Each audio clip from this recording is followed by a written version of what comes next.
Bem-vindos ao TerceiraCast e bem-vindos ao mais novo episódio do podcast do Sessão Cinema. E bom galera, hoje nós estamos aqui para falarmos dessa série que é uma das séries mais populares da atualidade. Dessa série que está indo para a sua última temporada e que vai ser dividida em duas partes e a primeira saiu recentemente. Dessa série que é uma produção espanhola, mas foi comprada pela Netflix e hoje em dia é um dos maiores fenômenos do mundo. Isso mesmo galera. Peguem suas máscaras de Salvador Dalí e venham comigo que está na hora de falarmos sobre a primeira parte da quinta temporada de La Casa de Papel. E bom pessoal, antes de começarmos eu queria pedir para que vocês nos sigam em todas as redes sociais do Sessão Cinema. Vai estar tudo aqui na descrição do aplicativo que você está escutando esse podcast. Nos sigam principalmente lá no Instagram, que é onde a gente posta a maioria das coisas, a maioria dos conteúdos. Mas a gente também está lá no YouTube. Inclusive você pode estar escutando esse podcast também no YouTube, ou deve estar escutando já, enfim. Mas também estamos lá no TikTok, no Pinterest, no Hotmart Sparkle, todos com Sessão Cinema ou Sessão Cinema Oficial. Além de que a gente publica um livro lá no Wattpad, Elementos de Oni, O-N-N-Y. Na primeira pesquisa com certeza você vai conseguir encontrar o livro. Vai estar tudo aqui na descrição do aplicativo que você está escutando esse podcast, seja no Spotify, seja no Google Podcasts, enfim. Mas é isso, nos sigam lá, todos os links vão estar aí para vocês acessarem. E bom galera, a gente demorou um pouco para vir falar aqui sobre La Casa de Papel, mas enfim, por conta do Emmy que a gente precisou postar na semana passada, por conta dos outros grandes lançamentos, acabou atrasando um pouco essa análise da temporada, mas a gente trouxe ela aqui, finalmente chegou o dia. E como sempre, quando a gente está trabalhando aqui com séries ou franquias ou enfim qualquer coisa que tenha antecessores e que a gente não comentou antes, a gente durante a análise vai comparando, vai fazendo breves afirmações, vai relembrando algumas coisas e não vai ser diferente com La Casa de Papel. Obviamente a gente vai precisar citar algumas coisas de outras temporadas, fazer algumas comparações para a gente ter um parâmetro melhor do que a gente está lidando aqui nessa quinta temporada. E para começar essa análise, de certa forma a gente já vai fazer um parâmetro do que foi La Casa de Papel até aqui, porque como inicialmente a série não era da Netflix, era uma produção ali mais pequena, era uma produção mais focada ali no público espanhol mesmo, e quando chegou na Netflix, de certa forma ganhou uma notoriedade absurda que rodou o mundo, e isso causou o evento em que a Netflix acabou comprando a série e produzindo mais temporadas. O fato é que existe uma clara diferença de produção da época que a série não era da Netflix para depois que ela foi comprada. Existe claramente uma diferença de qualidade e isso reflete durante o decorrer das temporadas e não foi diferente aqui na quinta. Essa quinta temporada eu acho ela muito bem feita, eu acho ela muito bem produzida, eu acho que foi um investimento grande e obviamente vai dar resultado, a galera vai assistir, vai ter retorno. Mas o fato é que a produção evoluiu muito, tanto em qualidade, quanto no visual, quanto na direção. É um negócio realmente bem produzido. Em contrapartida, a gente vem vendo uma decadência do roteiro. Enquanto a primeira temporada foi um negócio absurdo, tanto no sentido de construção dos personagens, como no sentido de construção da narrativa. O roteiro foi escrito mais de 100 vezes, né? Você, enfim, pode encontrar essas informações na internet. Foi um negócio muito bem planejado pelo escritor original da série. Realmente foi um plano, foi uma estratégia para você conseguir montar aquele conteúdo e que fosse convincente e que fosse realmente válido para o público assistir, que o público entendesse aquela história, que o público entendesse aquele plano e que fosse funcional. Então eu acho que esse espírito de La Casa de Papel veio muito por conta das vezes em que adaptações foram feitas, em que o roteiro foi reescrito, em que você foi desenvolvendo os personagens de certa forma com segurança. Você não tinha toda essa expectativa do público lá atrás, quando a série começou, você não tinha um prazo para entregar as temporadas, você não tinha tantas coisinhas para amarrar, e isso dava uma qualidade maior ao roteiro. Fora o tempo de estudo que eu já comentei de preparação para a série. Conforme as temporadas foram passando, conforme o público foi crescendo, conforme a Netflix foi querendo fazer mais dinheiro, obviamente a qualidade do roteiro tendia a cair, tendia a diminuir, mas o problema é que foi demais, sabe? Essa última temporada, essa primeira parte, no caso, da quinta temporada, é um negócio muito sinistro, no sentido de que é tudo muito simples. Os personagens, os assaltantes, conseguem resolver problemas, conseguem resolver questões ali que na vida real seriam literalmente um pouco mais complicadas do que aquilo, sabe? E como a série, ela, claro, no seu limite, ali na linha tênue, de certa forma faz você acreditar que aquilo é realmente um plano bem bolado, quando você envolve sorte no meio, quando você envolve algum paradigma que não está dentro do plano, quando você envolve desenvolve uma estratégia de improvisação, vira um Deus Ex Machina. E aí o roteiro decai e a série junto com ele. E essa questão de sorte para você resolver dilemas não é uma coisa que eu tô falando ou que é minha opinião, sabe? É uma coisa que o cinema fala muito. É uma coisa que os roteiros foram se adaptando durante o tempo, que as histórias foram evoluindo e a sorte, de certa forma, passou a ser algo menos valorizado, sabe? Porque realmente você resolver coisas através de sorte ou através de alguma improvisação, principalmente em uma série em que a inteligência é o ponto principal, é algo que fica um pouco abaixo do esperado. A gente pode fazer aquele famoso parâmetro com Prison Break, que passou por isso em sua época de lançamento. A primeira temporada foi bem genial, foi bem pensada, foi bem estruturada, foi bem construída, e conforme as temporadas foram passando, a questão da sorte foi cada vez ficando mais evidente, cada vez ficando mais presente, e isso foi um problema que atrapalhou muito no encerramento da história ali nas últimas temporadas. Claro que o público e os fãs continuaram assistindo a série, e a mesma coisa aconteceu aqui com La Casa de Papel. Por mais que a série tenha decaído em questão de roteiro, por mais que a trama esteja mais fácil, por mais que o lance do Deus Ex Machina esteja muito presente, a galera vai continuar assistindo porque são personagens que de certa forma agradam, são personagens que trazem um carisma, mas essa parte a gente vai comentar daqui a pouco, um pouco mais dos personagens. O fato é que o roteiro tem seus problemas e essa quinta temporada praticamente esbanja isso em tela. Eu falei agora há pouco do lance do Deus Ex Machina, e isso fica evidente além do roteiro em momentos de ações, sabe? Em reviravoltas, em como os personagens se salvam, em como os personagens lidam com algumas situações, principalmente com tiros, com granadas, inclusive granadas é uma coisa que eles usaram incessavelmente nessa temporada, que eu acho que foi uma solução narrativa que eles encontraram para poder manter bem a história, para você tentar avançar a história, para você ter alguma coisa ali, porque basicamente eles ficaram entrincheirados em boa parte da temporada. Então granada é uma solução, cara. Eu acho que foi um ponto que eles acharam, mas usaram assim, incessavelmente nessa primeira parte da quinta temporada. Mas a ação no geral, ela é bem complicada, principalmente por conta desse lance de que é incoerente. Às vezes você dá um tiro óbvio, um tiro certeiro que não funciona, mas você joga alguma granada perto de algum militar, de algum policial ou até de algum assaltante, eles se salvam facilmente. As pessoas se ferem, mas aparentemente conseguem continuar atirando, conseguem continuar se protegendo, conseguem, enfim, não tem danos tão físicos assim, as pessoas não se machucam, as pessoas não acertam direito os tiros, as granadas, enfim. Existe toda uma incoerência de ação que entra nesse lance aí do roteiro também, sabe? Tem uma participação fundamental, tem uma incoerência, fica esquisito. Alguns personagens são protegidos pela narrativa da história, isso fica bem claro, sabe?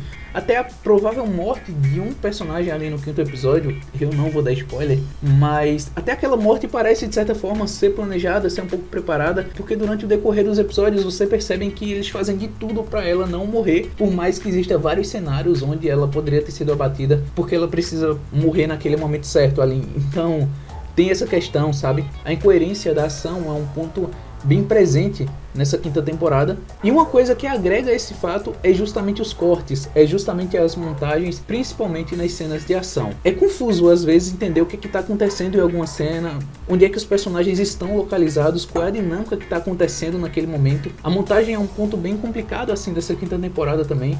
Você precisa geograficamente planejar bem na sua cabeça onde é que estão os personagens, o que é que está acontecendo, onde um vai entrar, onde o outro vai sair, qual porta dá em que parte, em que local eles estão. Então essa incoerência da ação também se agrega um pouco a isso, sabe? Desses cortes complicados, dessa montagem que fica um pouco confusa na sua mente. Já não era tão fácil assim em outras temporadas, mas você fazendo um breve esforço, você conseguia pelo menos entender um pouco o que estava acontecendo, como os personagens estavam se movimentando, se localizando. Nessa primeira parte da quinta temporada, isso é um pouco mais complicado, isso é um pouco mais confuso e a montagem não ajuda muito, sabe? Então a gente tem esse problema que é no decorrer dessa temporada inteira até o momento, sabe? Então isso vai do comecinho da temporada até esse final aí.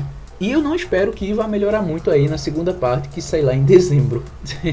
Ainda falando do roteiro dessa primeira parte da quinta temporada, a gente tem que citar um pouco sobre os planos fracos que o professor montou, que o roteiro apresentou, não é? A gente já citou aqui que o roteiro ele foi piorando de certa forma conforme as temporadas foram passando e que consequentemente os planos foram ficando mais simples também, foram ficando mais à base de sorte. Mas em todo caso, mesmo com isso, existe ainda planos, sabe? O professor ainda montou estratégias para a situação que eles estavam agora, por mais que sejam menos planos do que a gente viu, parece que a solução mais criativa que o roteiro encontrou para solucionar essa questão de não terem mais tantos planos, de não terem mais tantas ideias, é deixar o professor um pouco de fora, e esse foi o recurso mais utilizado nesse começo dessa quinta temporada. O professor ele fica fora durante vários minutos de vários episódios dessa primeira parte, e a questão é mais lá dentro no improviso, cara. Como eu falei, os personagens eles tentam planejar, tentam improvisar, tentam resolver seus problemas, mesmo com o professor ali fora, mas um ou outro plano ainda é feito, e esses planos, como previsto, são bem abaixo do que a gente já tinha antes. No início da série, nas duas primeiras partes, quando a Netflix ainda não tinha comprado a produção, você tinha aquela questão que eu comento praticamente em toda análise, de você apresentar recursos em cima da hora para serem utilizados na cena, mas normalmente eu critico bastante quando isso acontece. Mas no caso de La Casa de Papel, você vê que era necessário, você vê que tinha um preparo lá no início que era bem feito, não era simplesmente uma coisa jogada, sabe? Todos os planos, todas as estratégias, como a história era contada, como a narrativa ia aos poucos, isso funciona, sabe? Isso entrega bem o que se precisa naquele momento. Muito semelhante, claro, em suas devidas proporções, ao que acontecia ali nos flashbacks de Arrow, por exemplo. Precisava ser naquele episódio, precisava ser naquele momento, e você utilizava bem o recurso, não era necessariamente algo jogado. Isso eu falo ali nas primeiras temporadas, porque depois virou uma zona completa também. Aqui em La Casa de Papel é a mesma coisa. Não é tão bem feito assim como era nas primeiras temporadas. Os planos parecem mais jogados, não parecem tão preparados, não são tão coerentes assim, não é uma coisa mais organizada. E isso é um ponto que me incomodou, sabe? Parece tudo muito jogado nas mãos dos personagens, é tudo muito fraco e a narrativa não colabora, sabe? Tudo é muito de surpresa, não existe ali tanta preparação. E aí, quando não tinha plano, quando o professor estava fora, a base do improviso é aquilo que eu já falei, sabe? É um caos absurdo e você joga tudo pra sorte. Mas aí, como a gente sabe, essa vai ser a última temporada de La Casa de Papel, que vai ser dividida em duas partes. E a gente tem duas coisas para comentar sobre isso. A primeira é que realmente a história tá se voltando para isso, sabe? A história tá focando em resolver os arcos, não tá focada ali em deixar os problemas em aberto. Eles estão procurando realmente ir para esse final, estão procurando entender mais os personagens. Isso é uma coisa de certa forma que eu tô achando legal. Eles querem fechar a história, eles querem encerrar aquilo ali. Eles estão escalando a série, estão procurando ir para cima, estão tentando aumentar o nível ali. Então de certa forma isso eu acho legal, sabe? Você resolver esses problemas, você resolver esses dilemas, você encerrar o arco dos personagens, encerrar a trama dos personagens. Eu acho que eles estão procurando ir bem por esse caminho, sabe? Você solucionar esses personagens. Eu acho que isso tá funcionando bem. É um ponto positivo que eu acho que vale a pena citar. Mas, em paralelo, o ponto negativo é que, de certa forma, eu achei bem desnecessário dividir a temporada em duas partes. Porque são só 5 episódios, cada parte. Não faz o menor sentido, sabe? A não ser a Netflix querer lucrar em cima. O que não é errado, sabe? A Netflix tem todo o direito de dividir quantas partes quiser, de postar quando quiser, até porque é um sistema que eles estão usando em La Casa de Papel desde lá no início, sabe? A série no início também foi dividida em duas partes, mas na minha cabeça o intuito é justamente esse, é lucrar, é prender o telespectador, é prender assinantes. Porém, eu acho que para fazer isso eles precisavam de mais episódios, sabe? Eu acho que ficou meio esquisito essa divisão de 5 episódios e 5 episódios. Você maratona rapidinho isso no fim de semana, enfim, não dá nem um gostinho, e você faz isso 2 vezes, o que eu acho que é uma puta quebra de expectativa. Então, enfim, eu não achei interessante isso, pra mim não foi legal, não foi uma experiência boa, acho que pra maioria das pessoas também não foi uma experiência legal, mas como eu disse, a Netflix tem direito de fazer isso. Enfim, o meu direito aqui é criticar, achar que foi bem esquisito. E pra fechar a análise, tem 2 coisas que eu queria comentar, 2 coisas positivas. A primeira é com relação aos discursos. A série, ela tá cheia de discursos nessa quinta temporada, discursos de conscientização. Não é algo que era o foco da série, que era o foco da produção, e nesse aqui eles decidiram dar uma conscientização maior, sabe? Dar um espaçozinho ali para você questionar problemas históricos, para você questionar problemas sociais, para você questionar problemas humanitários, enfim. Tem vários discursos ao decorrer desses episódios, tem várias questõezinhas ali mais humanitárias, tem vários diálogos que são focados justamente nisso. A série já pontuava pequenas coisinhas, alguns momentos, lá no início, lá na primeira temporada, mas era um negócio bem localizado, sabe? Não era nem de longe o foco da série, não era nem de longe um discurso considerável. Eram citações, eram coisas menores. Aqui o discurso é claro, sabe? Tem cenas só feitas para discurso, para você comentar com o telespectador coisas do mundo real, para você tentar conscientizar, e eu acho que isso tá funcionando, sabe? Eu acho que é uma coisa que não teve antes, que é uma coisa que eles estão agregando aqui nessa quinta temporada, mostrando o que é de boa, o que não é tão legal assim, o que é mais interessante mostrar, o certo, o errado, enfim. Tem muito discurso nessa quinta temporada, pelo menos até agora, né? Vai ter a parte 2, acho que vai ter mais. Isso é um ponto bem interessante. E para fechar, eu queria falar aqui sobre a atuação do pessoal, que eu acho que é bem boa, sabe? Assim, eles evoluíram muito, claramente, ali da primeira temporada pra cá. Eu acho que o maior exemplo é o Pedro Alonso. O Berlim, ele é um personagem excepcional, e o Pedro Alonso é um ator que funciona muito bem, sabe? Eu acho que é um dos que mais entrega. Eu acho a Úrsula Cobreró também boa, assim, sabe? Eu não acho nenhum tão excepcional, sabe? Eu não acho nenhum que é tão fora da caixinha assim, mas eu acho que todos entregam, sabe? Eu acho que pela experiência do personagem, eu acho que pelo intuito deles, eu acho que todos são bem interessantes. Eu acho que um ou outro ali fica abaixo da média, um ou outro me incomoda um pouco. Eu acho que a Esther Acebo, que faz a Estocolmo, tem algumas coisas ali nela, alguns trejeitos que me incomodam, mas tipo, não é nada tão grave, sabe? Eu acho que todos são bem, eu acho que todos entendem bem seus personagens, eu acho que funciona. Porém, assim, além do Pedro Alonso, eu acho que outra que merece muito destaque é a Najwa Niri, que é a que faz a Alicia Sierra. Eu acho que do elenco inteiro, eu acho que ela é a mais qualificada, eu acho que a personagem dela é muito boa também, e eu acho que ela entrega, sabe? Foi uma puta adição à série, e ela faz um trabalho fenomenal. Eu acho que se fosse dar um prêmio assim de melhor atriz, acho que um destaque eu daria pra ela, mas como eu disse, todos ali são na média. Eu acho que todos entregam bem os seus personagens a níveis do que eles são pra série, sabe? A níveis de interesse do que a série tem pra eles. Mas é isso, galera, nós vamos ficando por aqui. Muito obrigado se você me escutou até esse momento. Nos sigam em todas as redes sociais, tá tudo aqui na descrição. E é isso, muito obrigado, fiquem com Deus, até a próxima e tchau!